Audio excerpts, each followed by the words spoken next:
فقد الوطن رجلا من رجالاته برحيل رجل الأعمال عبد الوهاب مقبل شراح الربوعي بعد مسيرة حافلة بالعطاء والعمل الخيري وخدمة المجتمع.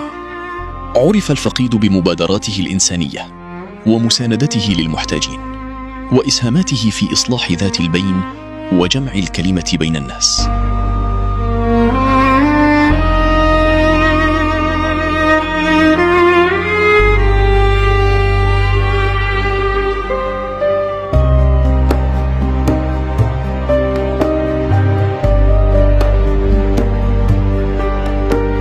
وقد أشاد المشيعون بمناقبه ومواقفه النبيلة، مؤكدين أن رحيله يمثل خسارة لشخصية تركت أثراً طيباً في المجتمع.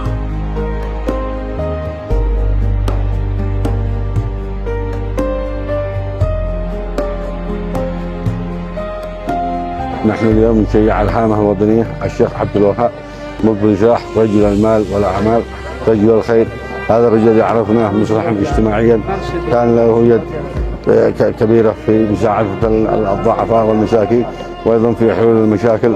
الشيخ عبد الوهاب شراح ذلك الرجل الذي تميز بصدقه وكرمه وإحسانه إلى المساكين. نقول له ونقول للفقراء من بعده: عظم الله أجركم وأجرنا في هذا الفقيد الجلل. كان رجل شهم وكان في خير لأهله ولقبيلته، ونقول الله يرحمه ويعظم الله أجر أسرته وأهله. فكان وطنيا لكل كبير وصغير، الحمد لله.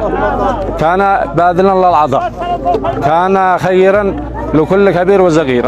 هذا الرجل كان نموذجا لرجل الأعمال وللشيخ المعطاء، سواء بحله ومساهمته في حل القضايا أو مشاركته في تقديم الخير لأبناء مجتمعه من مشاريع ومن تنمية. أشكر كل من حضر وعزى في والدي وحشر الله خطى الجميع، والف شكر والله يرحمه إن شاء الله وتقبل في واسع رحمته. رحم الله الفقيد وأسكنه فسيح جناته، وألهم أهله ومحبيه الصبر والسلوان.